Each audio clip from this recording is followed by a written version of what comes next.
What's up, y'all? This is another episode of the Bigger the Food podcast. I am your host, Apollo Woods, and I say this every time. Every time I say it. We got some amazing people that we're going to talk to because, I don't want to bring no lames on the podcast. So two amazing people that I followed and have an immense amount of respect for what they're doing here. I've learned some things myself from watching y'all's YouTube journey and learning how to use YouTube. So to me, y'all are like YouTube pros in the state. You know what I'm saying? Yeah, y'all do your thing. You have to come with branding. You got the YouTube logo, so y'all doing it right. You got to move your hair out the way. See, you know what I'm saying? So we have Kaylamar on the Bigger the Food podcast episode. And for y'all that y'all don't know this. Okay. So earlier I said people don't make it to the third or the past our 20th episode. Guess what episode this is? What episode? 21.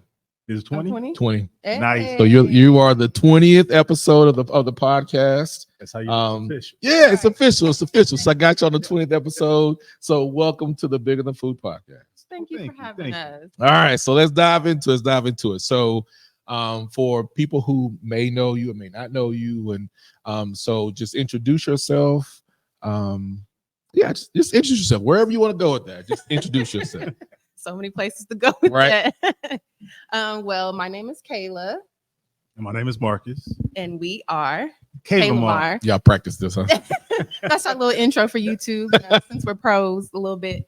But we are YouTube social media couple content creators that just love to promote Black love, promote just positive images of love in general. And we love giving date night ideas, relationship advice, things we've learned along the way, promote dating apps because we met on Bumble, the dating app. Oh, yeah, I know. Okay. It's a tricky system. Okay. So we go get into that too.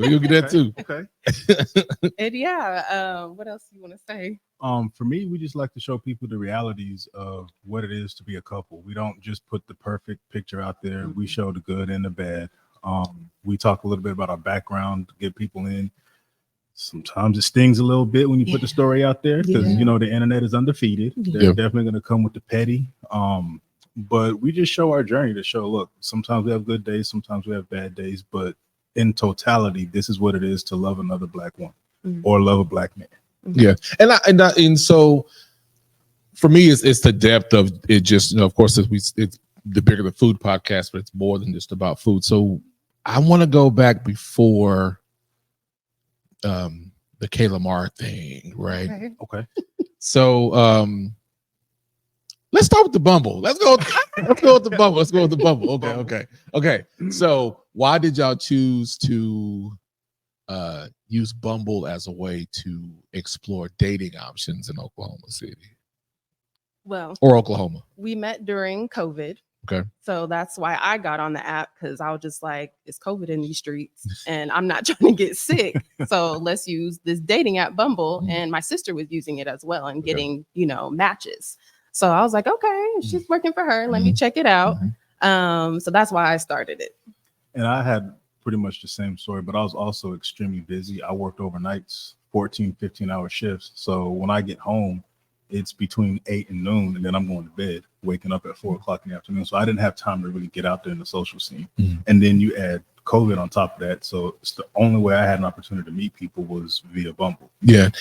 And what people often say, there's not a lot to do in Oklahoma City. Now, I believe that y'all have learned there is actually a lot to do. But do you believe that because there's this idea, and I want to connect between, you're starting and then what you believe about options and things to do now, right? So when you started, why did you choose Bumble? Even though it was COVID, did you feel like it was difficult to find people to connect to? Whether it's not so much a only romantic or platonic, just did you find it difficult to find like-minded or folks you wanted to connect to at a certain point in time living in Oklahoma City? I would say yes. And honestly, just because I grew up in Norman. So I grew up in a predominantly white town. Cleveland County. I know, right? Sundown town and all, So it's always been a struggle for me, to be honest. I will say in the past, maybe 4 to 5 years, I've been able to, I guess, love my identity more, love, who I am as a whole. Because I used to have a trouble with, my hair and loving myself in that aspect. And I was team wigs, team weave all the time. No one would ever see my real hair. But honestly, Marcus helped me with that part and, saying, love your hair and, just different things like that. So I've always struggled. But here recently, I will say I've gotten more in touch with being able to love Oklahoma and love living here. So let me dig into that. So I'm from Duncan. Okay. All the Black folks there, we are related to each other. Right. I'm from a big family, so dating was hard. Just period. Because if you found somebody, it was probably your cousin. But you often hear that. Like sometimes it's difficult to find whether it's people or things to connect with. And you were in Norman. How did that affect you? It was hard. It affected me very much so. I was, wanting just to hide everything about myself, just to be honest. I didn't feel beautiful. I didn't feel proud to be a Black woman in Norman. And as soon as I could get out, I got out. As soon as I started college, I went to UCO, which, was more Black people there at the university, at least. And then I lived in the city and, met him, and it just all came together then. But it was a difficult process. Okay. So then you were in Norman. You go from one sundown town to another. I know. Right. That's why I said the university had. But the university, UCO, University of Central Oklahoma in Edmond, is very multicultural. Yes. Very. Yeah. So how was it adjusting? So going from a place where you didn't see a lot of diversity to a university with a lot of diversity, how was that adjustment? It was actually pretty easy just because I think it's something I've always wanted to be around. And I was ready to party, which I did. She did. And just learn about my culture. And I joined the Ebony Gospel Choirs. First thing I did. Were alto or soprano? I was alto. Alto. First or second? First. Okay. But I can get in the second too. Okay. I do all. Okay.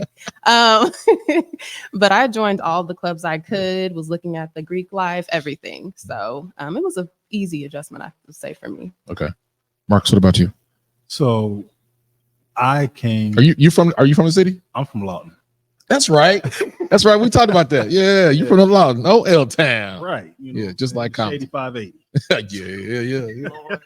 So, being from Lawton and my dad actually being in the military, I definitely was surrounded by a lot of different cultures. And granted, I gravitated to more of the Black experience, but that when people tell you there's nothing to do in Oklahoma City, no, there's plenty to do in Oklahoma City. Go to Lawton if you don't want to have anything to do. Or Duncan. Right. And Duncan's even worse than Lawton. Yeah, it is.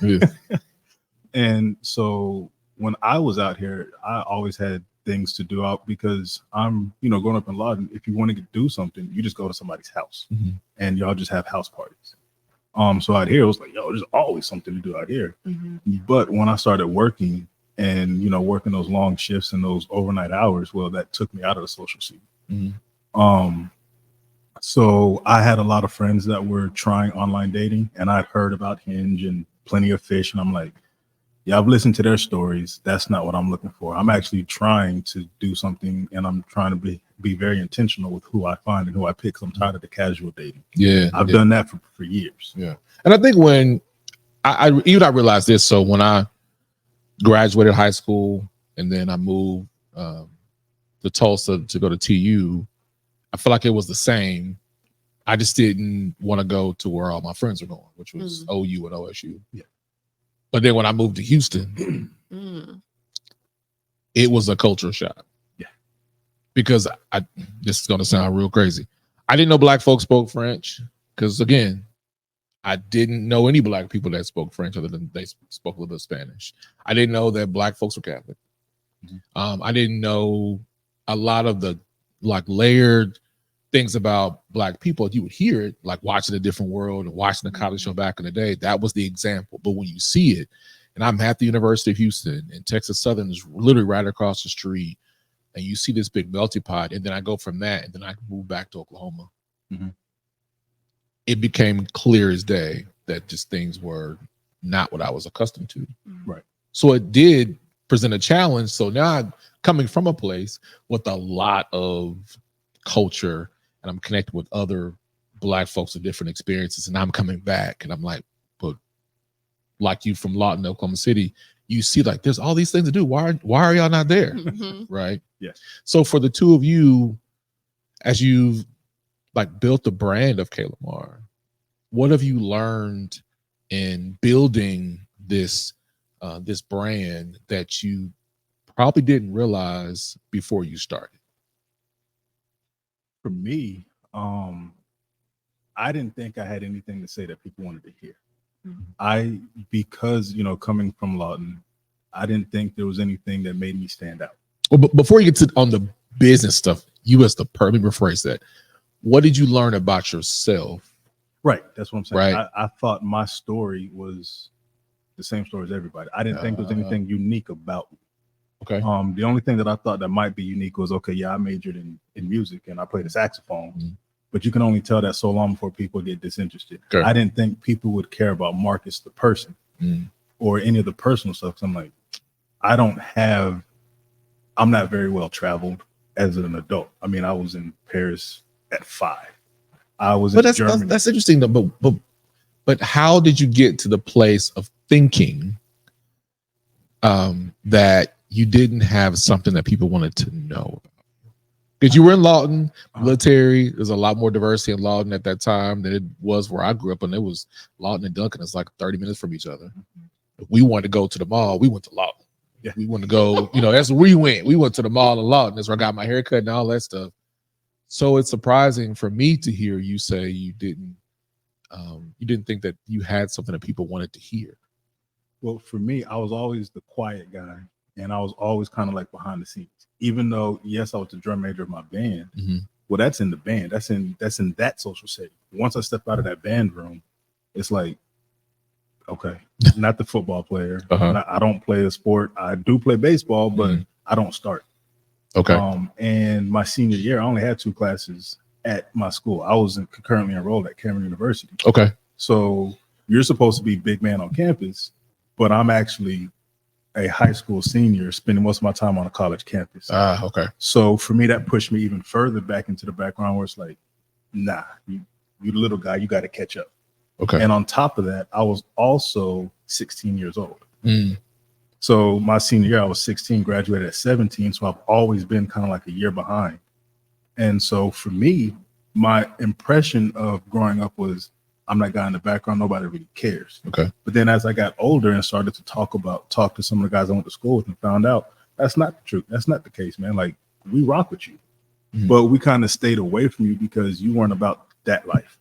So it was kind of like there were a lot of things going on behind the scenes to keep me out of trouble, which made me think nobody wants to interact with me. But really we like him. We rock with him. We're going to do this to make sure none of this garbage comes to his front door. Yeah, you know what? It makes sense now. Come close to the microphone as well. So it makes sense now. So I remember that happened to me, clear as day. I was the one that was in Boy Scouts, and every weekend I was off doing something. Because I was in some sport or doing Boy Scouts or it was some community thing or usher at the church or whatever, and I wanted to be around my cousins. Yeah. Like I wanted to, they learn how to play spades. Grandma didn't let me play spades. Why can't I play spades but they can play spades? And I remember my older cousin, I had my car and he said, you got to go home. And I was like, why? Like, I want to stay. He said, no, you got to go home. And I was so mad at him. And he got my first job too. Got me my first job. I was so mad. And then when I went to my freshman year and came back, here's what he told me. He said, what you didn't know is that these other things were happening as the day went on, and we needed you to go to college. Because everybody knew I was going. Yeah. And I didn't realize that. But they also didn't realize that there was also had an effect on me socially. Right. Because I was like, I didn't think that nobody wanted to hang out with me. Right. When in the reality is they were actually protected me from things that they wanted to make sure that I was going to go off and not come back and be in some type of situation. Right. So what about you, Kayla? Is that Similar. Yeah, it's similar. I think again, growing up in Norman, hard to connect with people. And I didn't think that what I had to say was going to connect and relate, and people were again going to care. Okay. So yeah, I think it is similar, which is funny. We never talked about this, so You're learning something, huh? right. Learn something new about each other every day. Just when y'all get in the car and you're getting ready to go eat, you're like, can we revisit what you said on the podcast? I got questions. Okay, so then and it's interesting because when y'all describe your personal, your individual experiences, and I look at what I see you do now, I would have never thought that was a part of your story, your life in any capacity. So then now y'all decide that y'all was it swipe right? What is it? Child, I don't even remember. Swipe right, swipe left, one of those on the app. I said yes. Okay, so you get the little heart thing comes up, Yeah. right? Y'all decide to meet, and then what was the first impression? So Be honest. We did, since it was COVID, we went to Marcus's house to meet him. And come out of crib. Yeah. Honestly, I was expecting not too much because his profile pictures weren't that great. My baby can't take no pictures. He can't take no pictures. Well, she admitted these were the best pictures she had ever seen. No, they were not. He had one cute one. I had a professional headshot. Okay, baby. Lies. Okay. Oh man. Look, I had modeling gigs. Vogue was calling me off my Bumble profile. And not. So I wasn't. Was it like a glamour shot? No, it just wasn't. He can't take selfies. I don't know how to explain it. I really can't. Like the eyes were off. So if he didn't have a great picture, then why did you say like I'm gonna give it a shot? It was because you were bored. His profile. I guess because I have been on so many bad ones. As you go, you can't always just look at the pictures. So I started looking in depth in the profiles, and Marcus had jazz on there, and I love jazz. He watched Boy Meets World. I love Boy Meets World. So it was more like what he put on the profile for me. So I was like, let me give him a chance. So when I met him in person, I ain't got nothing else to do. Might as well. Right. That's what that sounds like to me. Right. Am I not hearing that too? Because it sounds like what you're saying is like he like that. I like that. His picture taking is trash. So let me go ahead and I'm gonna have no expectations, so I'm not too disappointed. I mean, I don't want to say that. It's okay. Look, you outnumbered. It's too big, right? You outnumbered. This is the first time you're right in the middle. Been in the minority. Like it's normally me sitting here with 2 of the 12 women, staring me in my face. See, well, I just gave him a chance. However, that may look, so yeah, when I met him in person, I was very shocked. I was like, okay, tall, buffer than I thought, more buff than I thought. And the house was clean. And I'm a big clean. Like I love to clean. That's my piece. And he had a nice clean. You see the vacuum lines. I said, ooh, that's nice. And you put the carpet freshener down in the corner. Yeah, he did. I mean, yeah. In the Febreze. I did. Yeah. So you boil some onions and some green beans. Actually, what I would do is go over to I used to do that. vent and spray cologne in the turn. Oh yeah. Yeah. Whatever it was, it worked. We know how to do the touch up now. Yeah. He did that. Fabuloso in the bathroom. He had it all nice. So that was splash a little bit on the toilet. So when you walk in there, you smell it. There it is. Oh, okay. That makes sense now. You don't tell it all because now she's gonna be watching you. Right. Oh, now she does the cleaning. Okay. Yeah, he does laundry, but so it was a good first impression, way beyond my expectations. So that's me. So for me, you hear all these horror stories and of course catfish. And so we had talked on the phone, once or twice before you actually came over. And she hit me with the soft voice. And I was like, okay, this is definitely her representative. And I was actually throwing a party the day we had our very first conversation over the phone. And some girls came out and asked me to come in the house. And I know she heard them, but she didn't trip. She was like, well, go ahead. You already told me you got a party going on. Go ahead, have fun with your friends, and I'll talk to you later. I'm thinking in my head, yeah, okay. When I call her back, she about to let me have it. You call your girlfriends? Huh? You call your girlfriends to tell them? About the party? Yeah, about them girls you heard. I didn't. You lied. You lied. Look, and here I actually Even if there was a believe- phone call or a text message like, do, girl, call me. Like, I did it. It But wasn't see- a big deal to me. this is part of the thing that got my attention and let me know that I really need to pay attention to her, because I never got the feeling that she's getting ready to fly off the handle.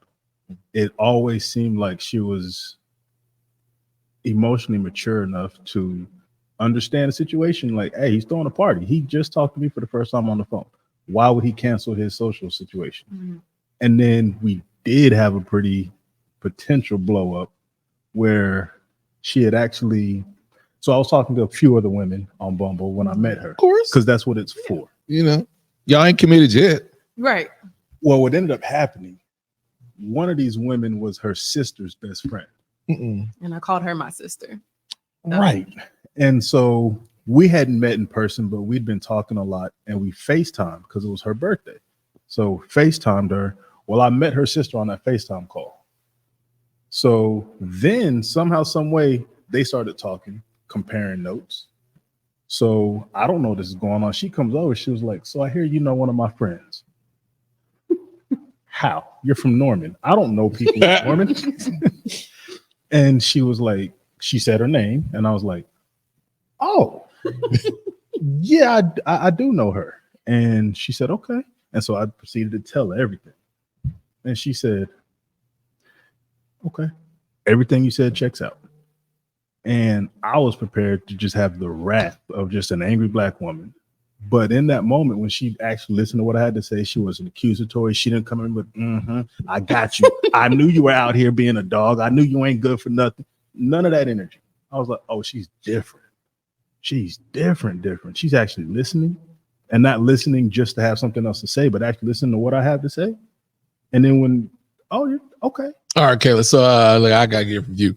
So what was your perspective on that? Because listen, Linda, listen. Linda. Okay, because I understand, when you try to be, you're trying to be mild and Mhm. mannered, and Mm-hmm. you managing your emotions, and you're like, okay. Well, to be honest, the first time, because I contacted her, I was messaging both of them, my actual sister and the friend, and I was telling them about, I met this dude, he liked jazz, and we were talking on the phone actually, and she said, I said his name is Marcus, and she was like, oh, does he have a Mercedes? I said, yeah. She Why said, is that the first thing that she said? Right. That's I'm what trying the to first. think, like, why is that what she remembered? Right. She hadn't even seen me It's yet. like I don't know. she could have said a whole lot of other things, but she said, Is he bald? Does he have a beard? right, Like, he got a Mercedes. That's Right. what she said. And I said, yeah. And she said, is he from Lawton? I said, yeah. She's like, does he play a saxophone? I said, yeah. And she said, oh, I'm talking to him too. Oh, okay. So I was like, well, how are things going with y'all? And she's like, oh, girl, I friend zoned him a long time ago. And I was like, oh. All right, good. Yeah. Next. I said, Right. oh, okay. And I was like, well, why? And she was like, we just didn't have that connection. I said, okay. And so she telling me how they met and all of that stuff. And then so when I went to Marcus, I mean, to be honest, I was ready to go off because I'm like, I know he's about to lie to me. I know he's about to lie. Y'all don't ever believe us. right. I mean, yeah. And I get it. Look, the records of my dating I mean, life let's be show- honest. That's a hard situation to be honest about. 'Cause Yeah. very few women want to hear what you have to say. I mean, because women's version of the story are typically accepted anyway.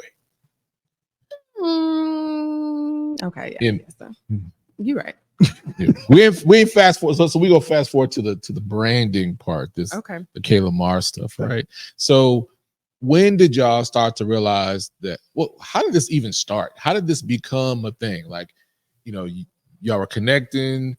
You're learning more about each other. Then at what point did y'all talk about let's build this couple's brand Mhm. and put it out to the world? It was me that wanted to start it because I've always wanted to start YouTube, but just didn't really know what to do, what to say, or anything like that. So when Marcus came along and people were, he met my family, I met his family, friends, all that, and they were always asking us for dating advice. So we said, let's turn this into a platform. I'll go but before that. Okay. What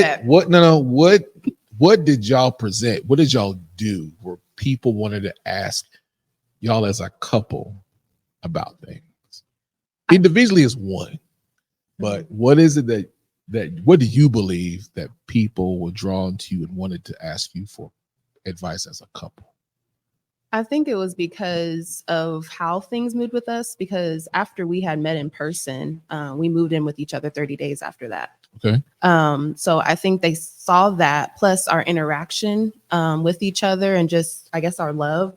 And they were like, I want that. And people said, I want what you guys have. How did, you get here? Were y'all ready for that move? Let me rephrase it a different way.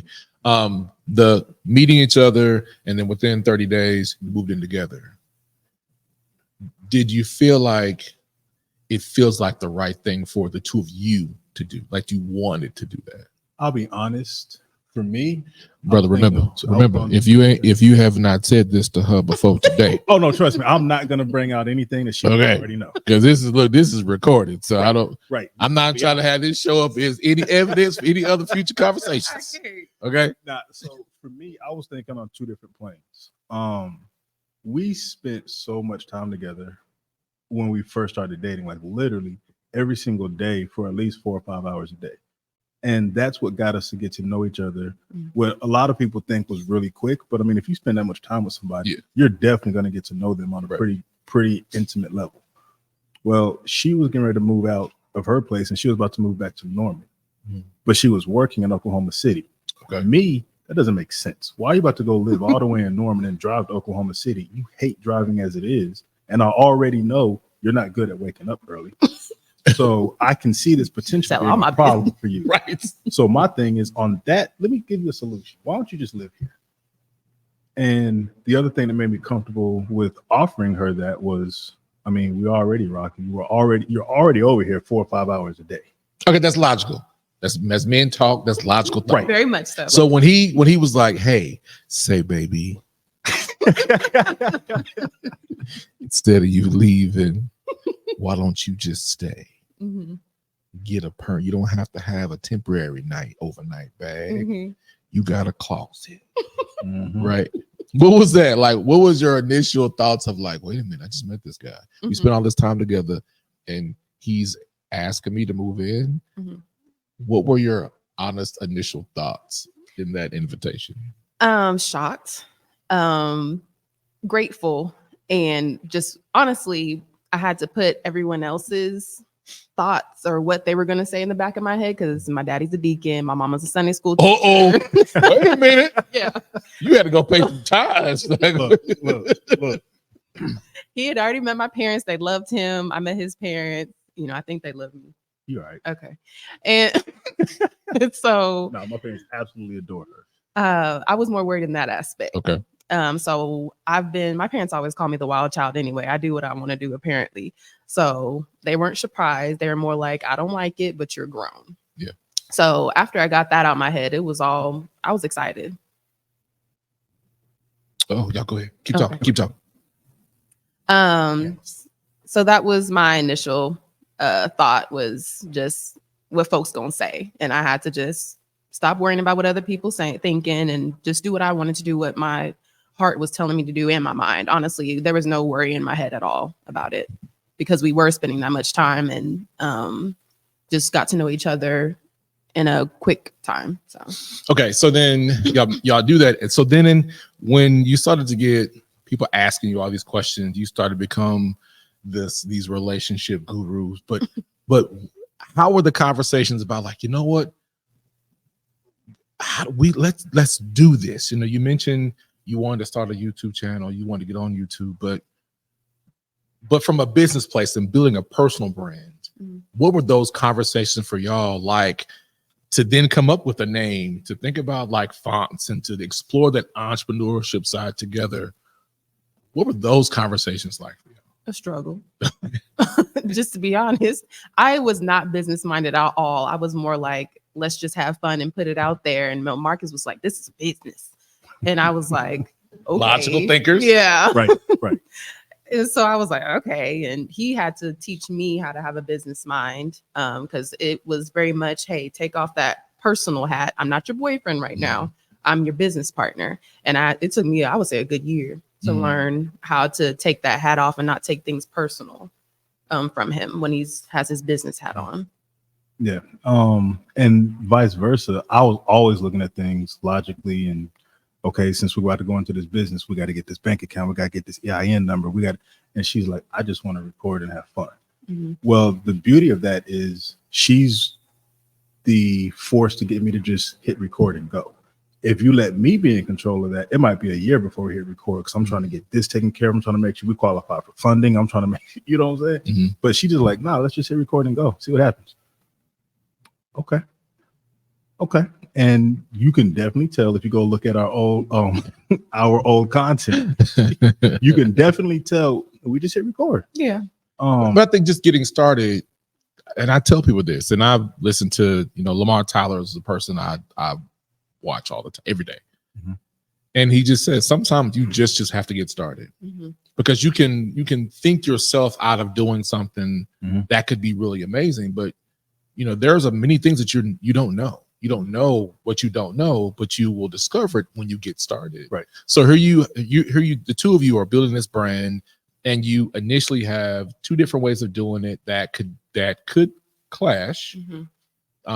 But you found a way to balance. So how did y'all figure out, not from a relationship perspective, but two people going into a business, how did y'all decide, like, let's leverage each other's strengths versus looking at why it's not going a particular way?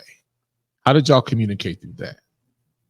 I think we just, as we started the journey, we looked at who did what best and who liked to do certain things. Like I started off doing all the editing, but I saw that wasn't my strength at all. So Marcus took that over. And then I think what do you think too? I mean, that's actually exactly how it was. Again, it was just hit record. And like you said, you're going to learn things as you go, figure it out as we go. But we did figure out, okay, that's not her strong suit. Mm-hmm. We also figured out, I'm not trying to be the one in the comments responding to all these comments. Okay. But at the same time, her voice is one that's very personable. Mm-hmm. So when you get a Kaylamar comment on your post or whatever, or we respond to your comment, it's very heartfelt. Well, that's her. Because I'm very logical. I'm just going to say, hey, I like your post and move on. You know, man, no. And that doesn't help grow your audience. But that personable touch that she delivers, even when she just says something brief where it's like, hey, thank you for sharing out. I wouldn't even think to say thank you. You're just going to get that little heart and I'm going on about my business. But she's going to get the heart. She's going to hit you in your DMs and she's going to say thank you.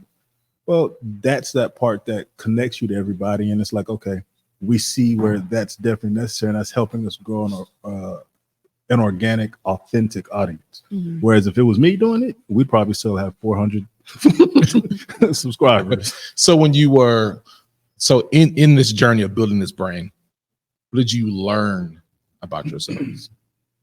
Because both of you in your initial story is both of you seemed like two shy people. Mm-hmm. But you go from being two shy people to one to start a YouTube channel, and it's doing very well. What did you learn?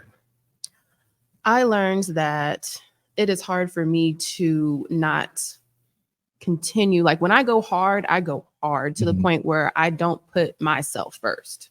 And I'm going to put answering these comments first, uploading this video first. And we've gotten into arguments because I've gone so hard for it. And Marcus is telling me, like, you need to sit down, go eat, go do, take care of yourself first.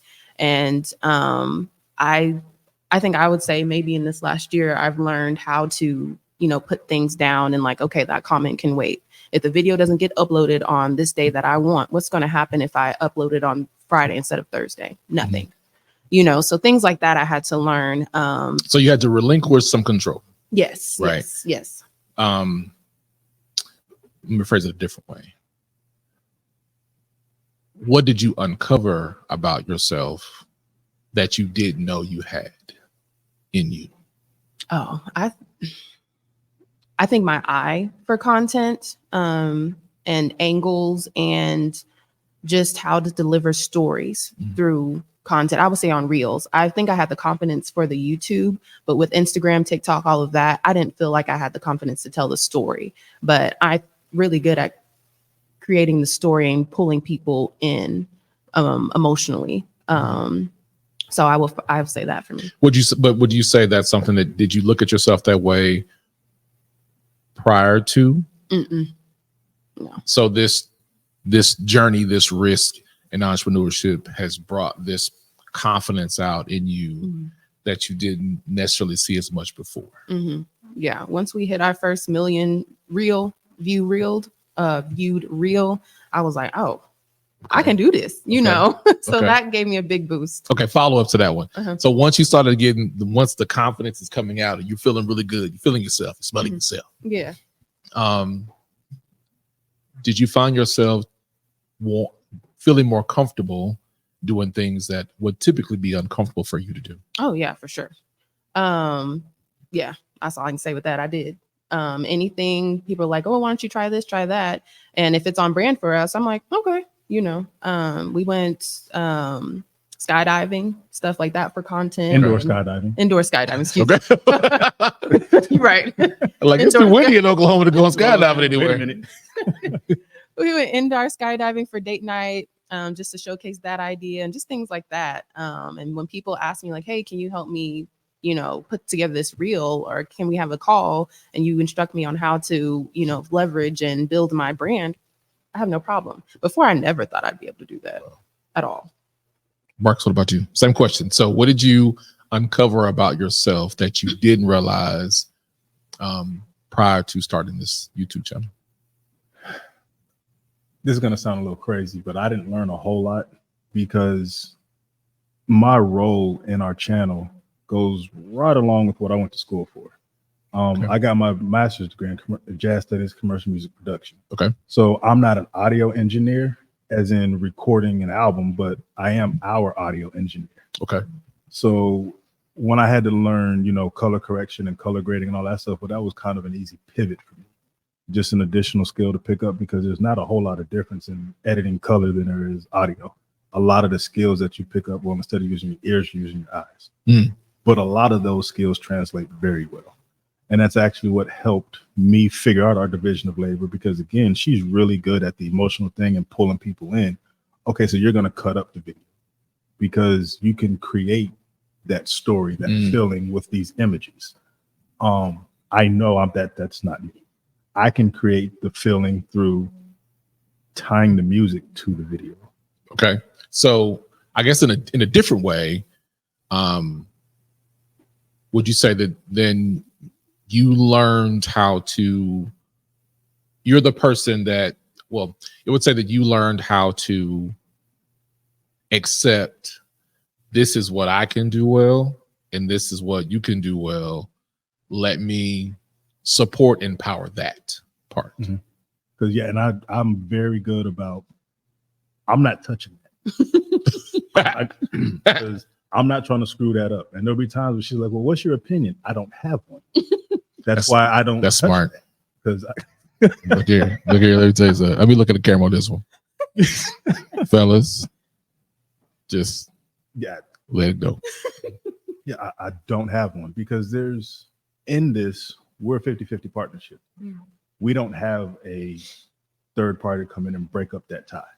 So there has to be a clear division of labor where it's like, if we disagree, if it's got to do with her strong suit, well, I get outvoted all day, because that's her lane, and vice versa. If it's my lane and we disagree, well, she gets outvoted all day. It's my lane. But also I'm going to push though. I get you're giving it from the place of it translates over into what some things like the skills, they just translate over for you easier.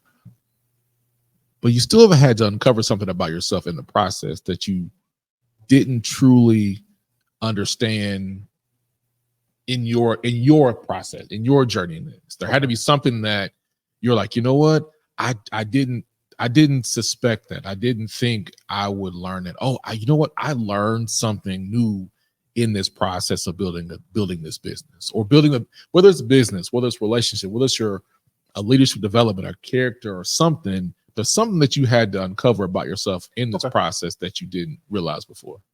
Definitely.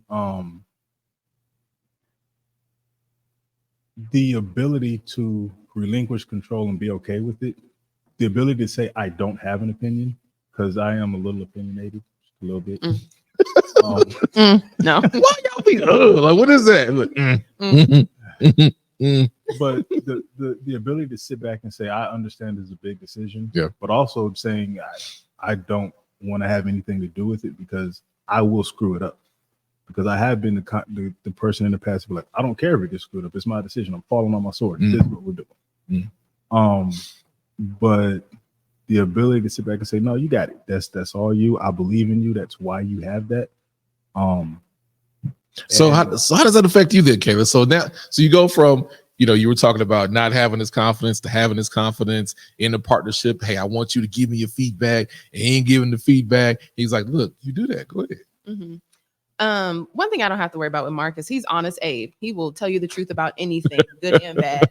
So whenever he says that, I know for a fact that he really just trusts me and believes me. So if he has an opinion, he's going to say it. Like he said, he's very opinionated.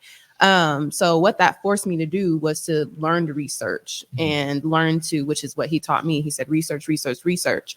So if he doesn't have an opinion and he's trusting me to make that decision, I want to make sure I do the right thing. So I go and research and see, okay. And then I come back to him and say, hey, this is what we're going to do.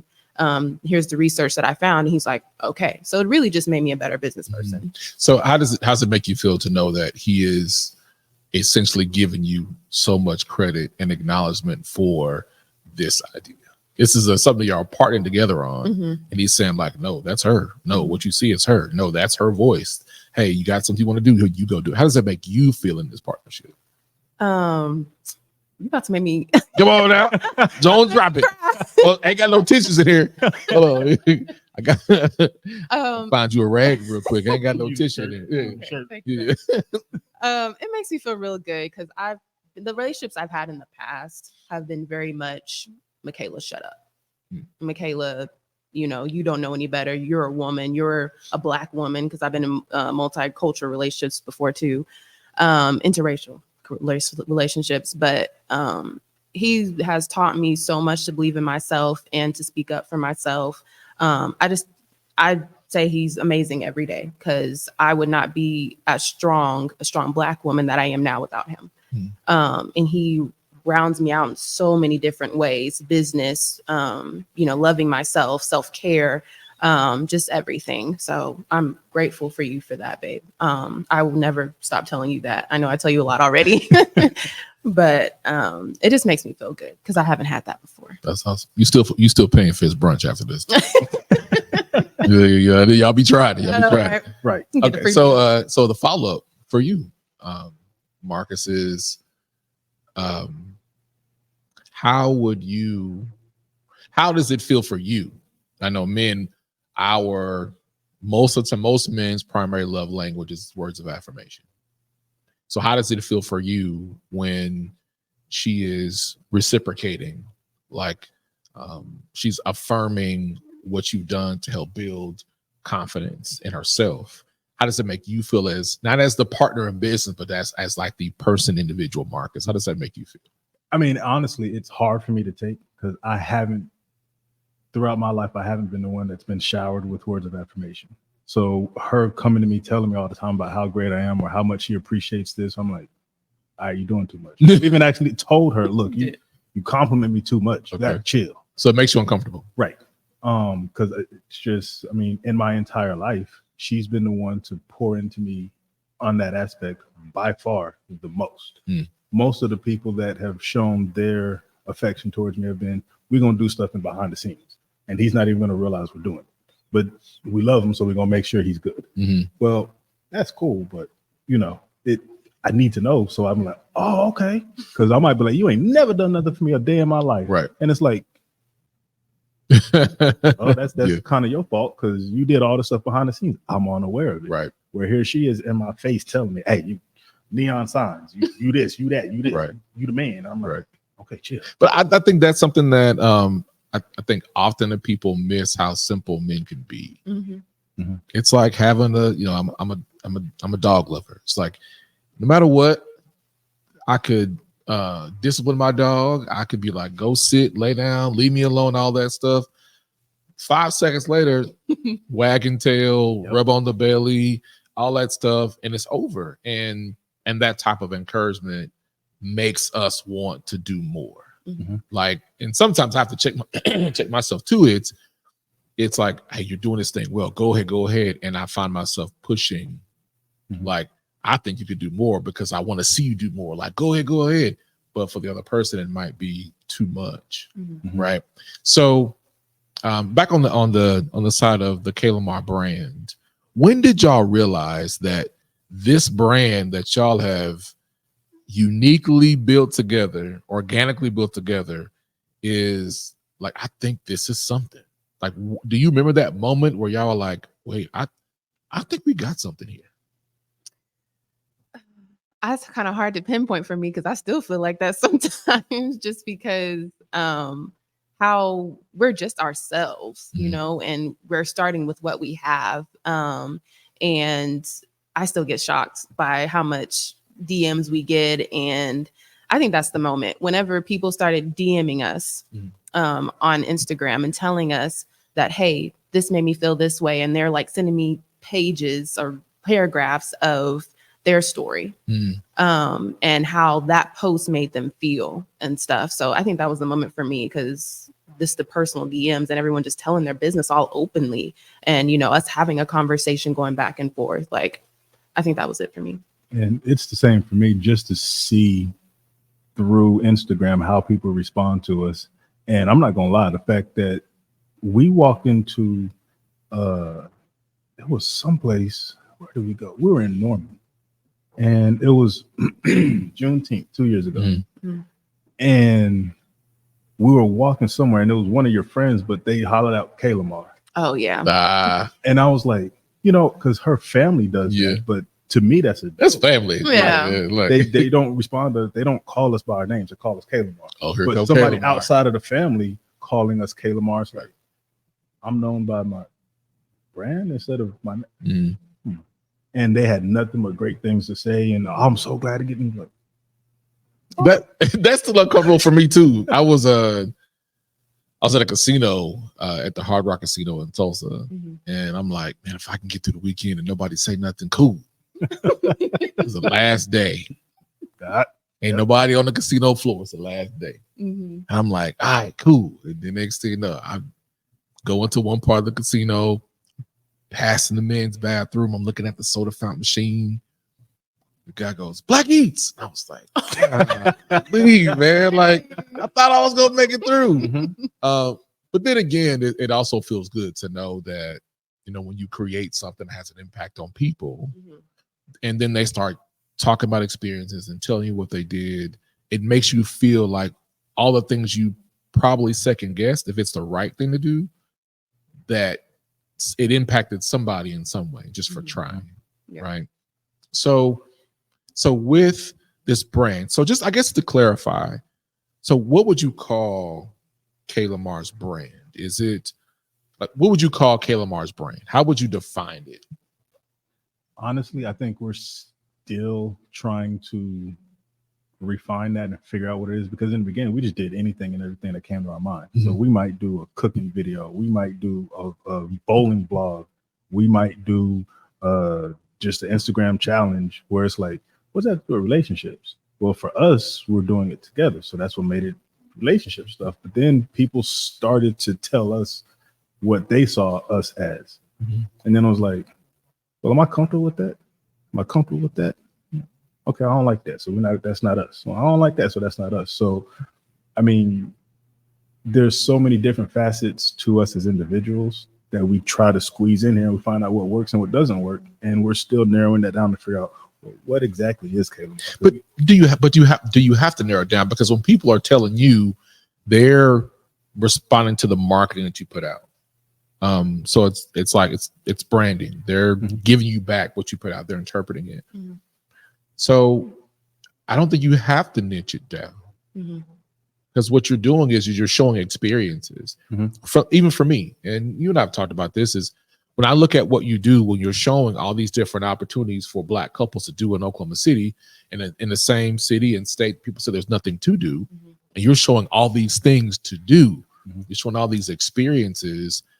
that end up experiences create opportunities for relationships to flourish. It opens your mind. It creates connections, whether they're romantic or platonic or whatever the case may be. But you're showcasing experiences that happen to be between two people who are in a relationship. So I don't believe you have to niche or narrow down, but it is important for you to know. So when y'all are making the decisions, like, this is what our brand is, right? Well, so you're not necessarily, I don't see y'all as a relationship coaching kind of pair, but I see y'all as this two dynamic Black entrepreneurs who are showcasing experiences no matter where you go. That's just well, I guess for me, and this is kind of like that protective side of me coming out. When I say the stuff that I don't want to do, it's things that bring attention to us that one or both of us doesn't like. Because I can tell you, some of our most popular stuff out there, it's been a time where it's popular because it's getting a lot of negative attention. And just, you know, full transparency, it was one of her most vulnerable pieces of content that we put out there. Well, now she's getting attacked. And here I come like, okay, I'll shut this whole thing down. Yeah, he did. We're not doing that. We're not doing that. We will shut this whole thing down. Kaylamar ain't that serious. That's the man in us. He did. He was ready to get in the comments at that point. It's like, look here, like, I can find out where you live. Right. Yeah. Right. You don't have a VPN. Yeah. No. No player. Yeah. I mean, I think that those things happen when you're putting things forward in the brain. It's almost like you have to expect that. It's like in sales, you expect the no's, right? You expect those things to happen, but then you focus on what's working well, right? Yes, it's getting engagement. And I used to get frustrated in the beginning because, you know, talking about Black owned restaurants a few years back here wasn't the easiest thing to do. Being called a racist and a separatist, and you're not making our city better and all that stuff. I was ready. I was screenshotting you. I was telling you where you work at. If I found you on LinkedIn who your employer was, I'm letting your employer know. Got fired. That actually happened. Well, he got fired. I mean, I was in that. But then the more I kept pushing, I started noticing that people were saying, no, it's bigger than food. Like they started, right? So it helped me understand that what I was doing was changing people's minds about how they thought about Black-owned businesses and how to support. Because from my perspective of never living in Oklahoma City, it's not something that I regularly saw. Right. And so this is something I've committed my life to do every day. So in the context of your business and the brand that you're creating, Kayla, where do you see that your impact show up the most? I will say it has to be because we're homebodies. We very much so this year we've learned a lot about budgeting and how to have those cheap dates. The cheap dates have skyrocketed for us because I don't think people we've had $10 dates. We've had dates where we spent no money. We've had, $2 dates. So how? First of all, because ain't no dollar menus anymore. So how are y'all having a $2 date? We played 8-ball, went to the bowling alley, and to play 8-ball, it's just $1. Ah, okay. So we just played 8-ball. We played 2 rounds, and then we went to eat afterwards. But we ate at the house, so I mean that's free. Got food at home, right? Right. So I think us taking that skill that we've learned how to do with having cheap dates and still making it fun has latched on really well. And then doing dates at home, just because you're home doesn't mean that you can't have fun. And we had to learn that early because we met during COVID. So we had to think of what to do at the house and what to just keep it simple. And I think it just latched on, and I would say in the past maybe 6 months started putting that content out. And we've reached 20K last week. 20K followers. So yeah. This is on which platform? This is on Instagram. Oh, nice. Yeah. Nice. Yeah. And I think this is where this is how I see what you all are doing is this is something that people don't commonly see in Oklahoma.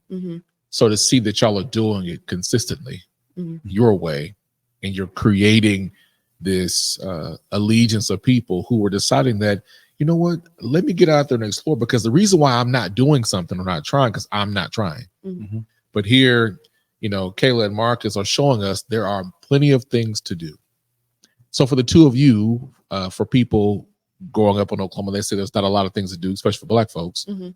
Do you remember how the point where you're like, man, we do a lot and people are saying ain't nothing to do? Do you remember the moments that you started to tell yourself, like, I drank the Kool-Aid too? There's a lot to do. Mhm. I think it was whenever we started exploring different places to have date night. We went to the escape room. We have so many escape rooms here. I didn't. There's a lot. There's a lot. I did not know Oh, that. is that the alphabet date thing y'all were doing? Yeah. Okay. Yeah. Okay. Explain what that is. So alphabet dating is starting from A to Z. So you do a date that starts with A. We went to the arcade. Okay. It's found a new arcade in Midwest City. Freaking amazing. B, we did both. What do we do for B? Basketball. We played basketball. C, we had a cooking class on YouTube. Okay. D, went to Dunkin' Donuts. Okay. Okay. E, 8-ball. F, I can go on. Ferris wheel, Wheeler Park District. Yeah. District, yeah. That was fun. Didn't know that existed. So just doing a date for every letter, basically. Okay. So how was that experience for you doing this Marcus, so doing the alphabet dating thing? How was that experience for you? I liked it because that definitely drew me out of my comfort zone, because again, for me, entertainment is at home. That's where it is in Lawton. Like you're not going to find as many things to do in Lawton, because if it's not the mall, well, that's it. Because Lawton social scene is a lot of trouble between the civilians and the soldiers, and stuff's always getting shot up and shut down. So, if you're not old enough to go to a club, we only got 3 clubs out there. So, I mean, there's just not that much. So for me, this whole thing about staying home and figuring out different things to do at home, it's great because that's what I come from. And then you put her imagination on top of it. I mean, she built an entire, I don't even know what you call it. She calls it a fort, but it wasn't a fort. She took our airbed and put it in front of the couch, and then put the sheets over that, and had this like some type of cloth hanging from the ceiling and lights everywhere. And I'm like, yes. But it creates you had a gazebo inside the living room. You got to make it sexy. Come on, man. Like, you ain't never been no castle at the house with cushions. Look, I've done that, but it's literally just as a 5-year-old, blankets. Yeah. But that's the whole thing, is just experiencing childhood memories as an adult with the person that you love. It completely brings a different dynamic to the relationship. Yeah. I don't think either one of us had been in a Ferris wheel before. I hadn't been on one. Mm-mm. Yeah. That was my first one on a Ferris wheel. Yeah.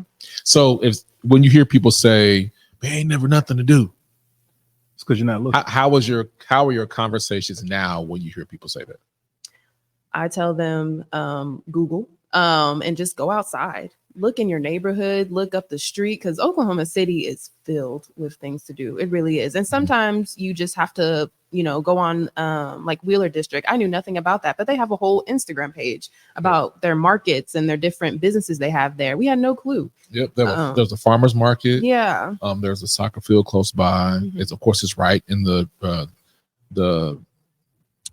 River Sports District. You can get up on one of the what is it called, on the boats. Yeah. Boat stocking area. So that every place has something different. But again, what I love about what y'all are doing is you're showing people there are many things around you to do. You just have to open up your eyes, be open-minded, and go try it. Because for the most part, and I think it goes back to, the 3 of us would agree, is growing up, it's like you want to be in certain circles and spaces, and I'm only going to go if so-and-so goes. Right. Well, if I wait on somebody else to start, I might not ever start. Even in your combinations you're like, let's go. You're like, let me think about it. Yeah. Right. But now you've been able to feed off of each other. So how do you feel that? So when you look at all this feedback you're getting, people giving these positive things on whether a relationship or the person or people, does it make you think about how, if you do you feel now that you almost have a responsibility to show up in the world a certain way now? I do. I really try to make a concerted effort not to let that happen, because I feel like once you start to try to control the way you show up, you're no longer being genuine. Okay. If, let's say, Kay, for some reason, didn't get her hair done for 3 months. Well, that doesn't mean we don't go outside in public. That doesn't mean she's got to wear a hat, or doesn't mean we don't record a video. No, something happened. Let's show it. Hey, look, she ain't looking like she did 3 months ago. Or something happens and my beard is nappy. Okay, you're gonna see a nappy beard. That's part of what makes us us. Is we discussed in the beginning, we're always going to be genuine. Okay. There were even conversations with my barber, like, all right, bro, so you on the camera now, we're gonna mess around, we're gonna start. He almost started to do things that he is against as a barber. Like, we're gonna get you the little line, the spray line up, and look, I can You put got the white chalk around. and he will Dog, I'm going bald. Like, what are you doing? Yeah. I don't even know line up. but he will typically turn clients away who are looking for that. But he was saying, well, since you on camera, it's a little different now, because And I said, but no, because me as a black man trying to grow a beard, I understand I can't get that Rick Ross, because Rick Ross doesn't have that Rick Ross.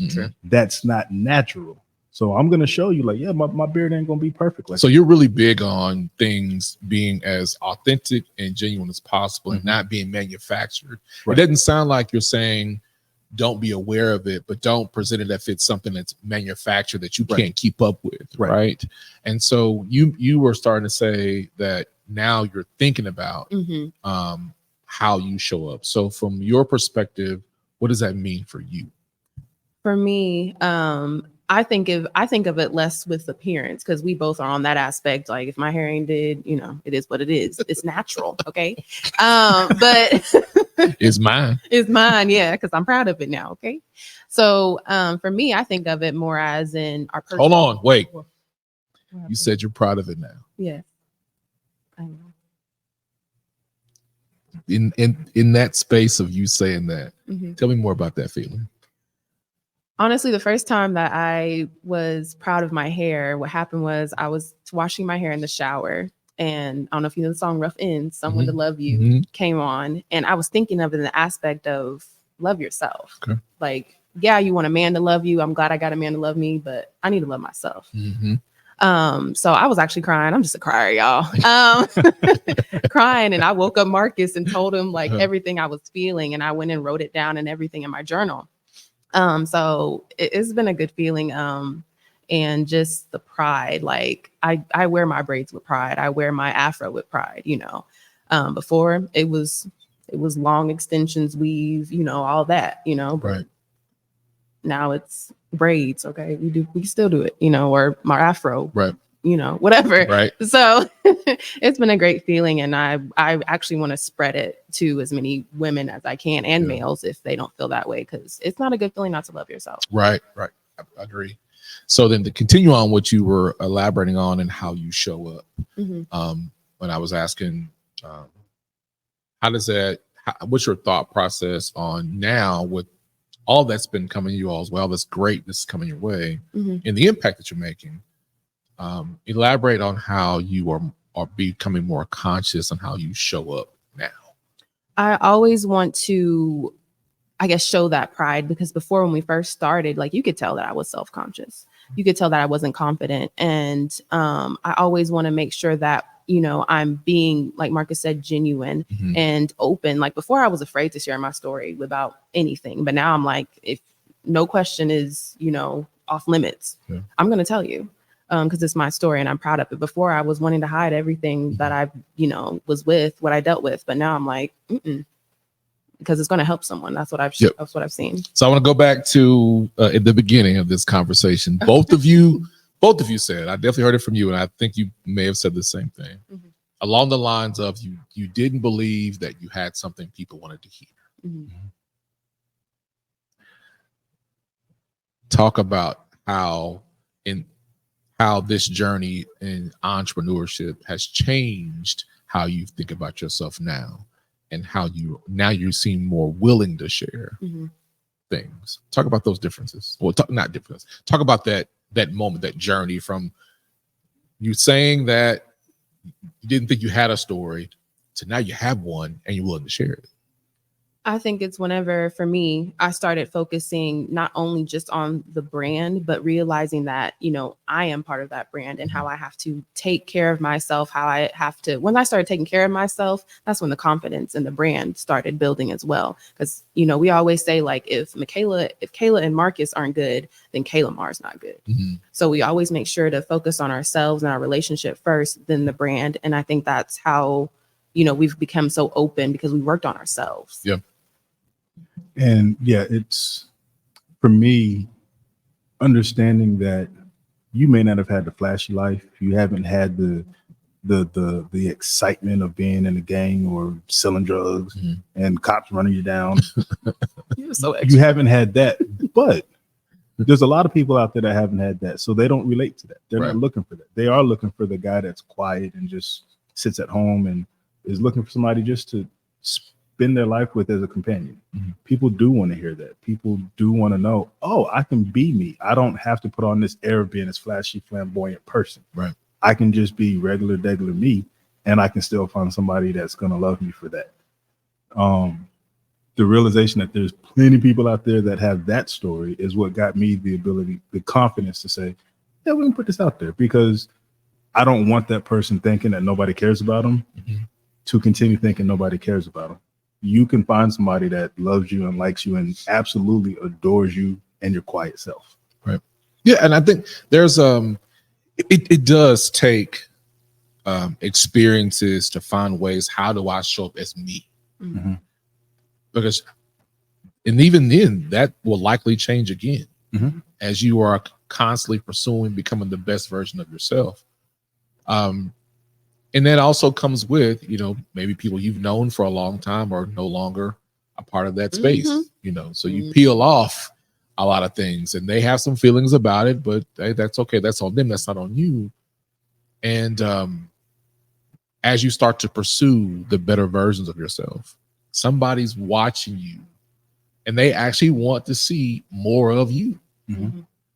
So would you call yourselves, I don't like that question. Okay. I'm still chopping. No, you good. It times out.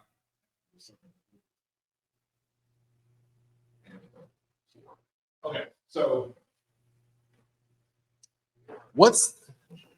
okay, I got it. I got two more questions. Okay. Oh, you're good. Okay, so one question is what's a dream? What's the next thing you're like, man, this is what we have in mind and we want to shoot for this. We would love to do whatever that thing is. If you had a magic wand, you were like, for our brand, we want to do this. What is that? For me, I really want to we have some date night products that we want to start putting out just to help people be able to get out and explore, what they have around them as a date night for, affordable price more easily. Because we have a Go ahead. I have something for you right now. Okay. We have we created a date night jar. Okay. And what we do is we go on weekly dates, and we put different dates that we wanted to go on together in the jar, and we just pull it out every week. But that's something so simple, but people don't understand the concept. You know what I'm saying? So for me, it's our date night ideas products. So you're wanting to create a date night app? I mean, that would be cool. So that's more along the lines of yeah. me. I'm definitely more like, let's create an app. Let's be on this website. Let's create this thing. Like, I want more than the products and the merchandise. I want to do like speaking engagements. I want to travel and like get a Kaylamar SUV and we're going cross country. And every time we stop, we're doing a speaking engagement or we're doing something. We're doing a meetup. Again, it's funny that I want to be out there like that because I have historically been that shy guy. Okay. But it is interesting to hear you talk about all this extrovert activity and you're the homebody, right? But for me, it's because I was introverted, not in that's just what I want to be. I was introverted because I didn't think anybody cared. I thought that was like, all right, well, nobody wants to hang out with me, so let me just sit and watch TV. Yeah, I agree with that too. I do want to do that. And we have our parties, Kaylamar parties, that's what people call them. And we haven't thrown one in about a year. So having parties out, like big parties in Oklahoma City, just for people to come out, meet each other, or even just for couples. I want to do that too. Okay, so the reason why I have my face like that, Yeah, because tell me. all right, so I'm working with Startup OU. This is back in your home, in your neck of the woods. Okay. And I met these 3 amazing Black women entrepreneurs, and they actually have built an app. Oh. And I met them in October, and I've been talking to them back and forth. So part of their app is they have these questions in their app that get people talking to get them to go on dates. So the goal of their app is to get people. The goal of the app is, let me get this right. Their goal is to get more people married. That's nice. So, let me try not to say too much about their app, because there's some, I don't want to mess up their IP, right? Yeah. But the goal of the app is for them to create experiences. They go to these different dates, and you do some different actions or answer some questions through games to get to the next level to be able to take someone on a date. That's dope. They go different places, so they are actually talking about they want to start hosting these different parties and social things around the city to also discover different places around Oklahoma. That's amazing. I think there's a lot of overlap between what they're wanting to do and what they need. And the last meeting that we had is they were actually looking for somebody that they can actually connect with to host a party. Oh, well. That's us. Hey, ladies. Yeah, because we've been talking about, the people have been telling us, when y'all gonna throw another party? When y'all gonna throw another party? And we like, well, now granted, our parties weren't for that. No, they weren't for that. We like throwing parties. Right. This was just, hey, let's come hang out, let's kick. Yeah. But that's absolutely, because I mean, we had a conversation a couple of years ago about wanting to do something. I was trying to set up this big, huge thing with QR codes. You just scan this over here and it sends you to this part of the city, and you got to do this thing. And then when you do this thing, you get this. And she was like, that's a lot. Too much. That's a lot. But here's what's crazy. is what you're talking about is that's what they're doing. Right. Right. But they are, they're in graduate school. So they finished undergrad and they were athletes at Baylor. Now they're studying at OU. Well, I think 1 or 2 are studying at OU. I think all of them were track athletes. So they're building this technology. They're a technology company, but part of this is now like a relationship service, counseling support services, different resources, whatnot in there. But the things that y'all are talking about, this is what they're looking to do. Crazy, because I'm not gonna say a whole lot because we haven't gotten to that point where we're ready to put it out there yet. But one of the products that we're talking about doing is, can I at least say the I mean, the name may change, but go ahead. No, not the name. Oh, I don't care. Okay, so we got this book that we're putting together that we're trying to put out, and it's about different date night opportunities and activities that you can do. And there was going to be a kind of meet and greet element to that, where you buy the book and then you get access to this online virtual thing you can do. And we're going to eventually take that to be something in person. It's like, hey, show up to this deal with you in the day, and we're going to do this. Okay, I'm gonna stop you because I don't want you to tell too much on the podcast. So I will say this: I think this is great for you being the logical person in this. And what people don't realize is at the Innovation Hub in Norman, at Startup OU, they allow people to go to these. It's like the ideation part. It's free, like to give you the chance of learning how to put this concept together. If you want to go down the VC part of doing pitches for money, but to put your idea together and the technology for it, I mean, they have podcast studios. They have a ton of people that are willing to invest in Oklahoma based and made businesses. Like it's the ideal situation for like somebody like your business like that y'all have to go ahead and say, let's pursue knocking off this part of an idea. Like moving it from this idea to actual creation and implementation. And that's a resource in Norman, right? And we're working together to bring some of those workshops and classes up into Oklahoma City. But this idea that you're talking about as a plan, now it's getting you all connected to the Innovation Hub, because this is what they do. Like, this is what they do. And I'm I'm excited to hear y'all talk. I was like, man, like when we get done here, I'm gonna make the intro on IG to Sydney, because one of the things that they're trying to figure out is let's attach themselves to another brand that it's a mutual beneficial relationship. Amazing Black women, you know, they're followers, they're strong in their faith, and they want to have the right relationships, but they also will benefit from, you know, two people like yourselves who have this experience that I believe that'll be a mutually beneficial relationship. Yeah, that sounds amazing. It sounds absolutely. To go from the ideas, because both of you are at places where you could benefit from each other, right? But you're not going to be dependent on each other, right? And that's the basis of an amazing partnership. Because if I have to depend on you, well, I'm kind of a leech. Yeah.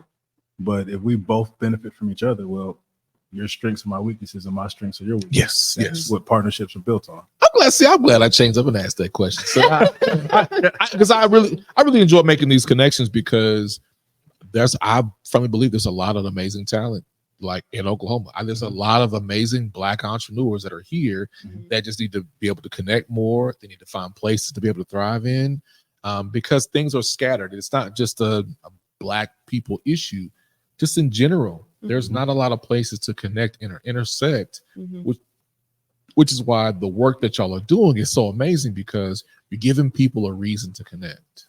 And because y'all have the experience, and with Sydney and her team, I think that'll be a great a discussion for some opportunities. Absolutely. Okay, so my final question, both of you as the individuals, not as the business and not as relationship people, as individuals,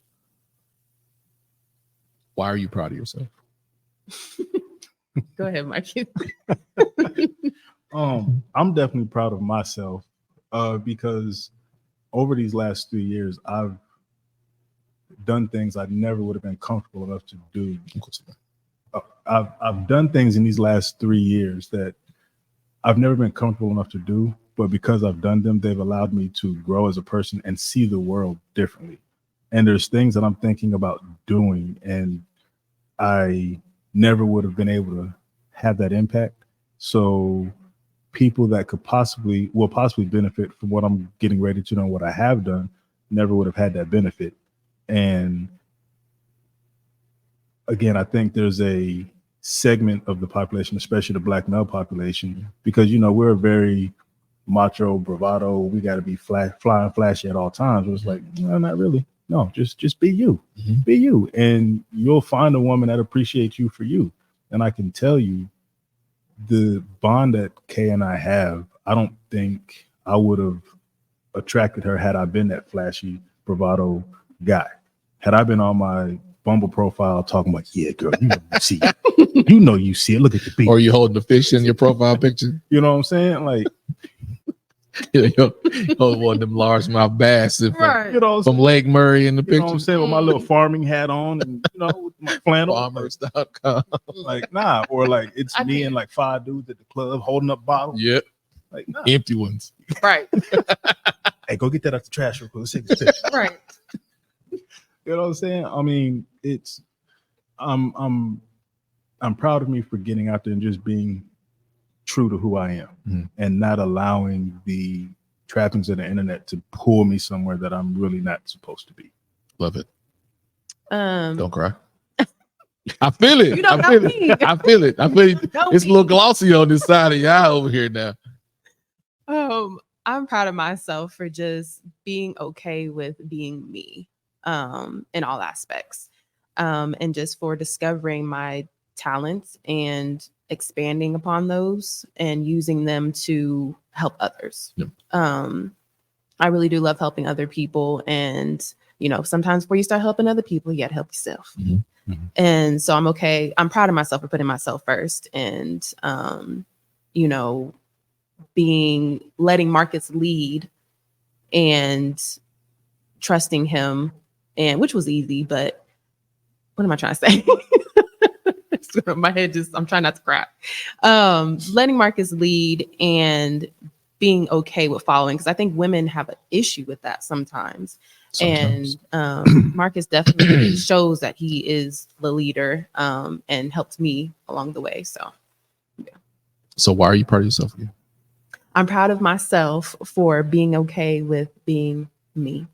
There you go. See, I think that's a great way to end the podcast because, and I wanted to ask it for you individually because although you are doing this life thing together, it's still very important to recognize what you as an individual are bringing to this partnership in business, this partnership outside of business, and wherever you go in the world, just knowing that you can look back and say, I did these things that many people probably would have never even tried to do. Mm-hmm. And then as I believe entrepreneurship, what it does for you as a person, you become a better person more than you become this successful business mogul or whatever, right? Because you have to learn leadership development, people management. You learn all these tasks about yourself to manage personal relations, business relations. You become a better person. The better person you become, the better business owner and entrepreneur that you become, right? So for me, it's definitely been an honor being able to watch y'all do what you do. You know, one day I'll be able to get to 1 million views on something. I'll try to get there. And one time I'll try to get there, do at least once. But it has been, and I always get really excited when I see y'all try things. I'm like, okay, like if they quit, I'm gonna go knock on their door, figure out like why are y'all not posting enough? Because it's just really encouraging to see other Black people in our state doing something consistently. Because unfortunately, there are not a lot of examples that you can see publicly that people in Oklahoma, period, are just doing it consistently. They run out of gas quick. So the fact that y'all are doing this in an authentic way and the way that you want to do it, I can only imagine just from my own personal experiences that because you found an authentic way to do it for yourselves, that's the fuel that you need to continue doing it, even those times where you feel like you don't want to. Yeah, because it's easy to just turn on the camera and continue doing what you were already doing. It's very difficult to turn on the camera and now you have to be this person that you're not. That imposter syndrome is a mug.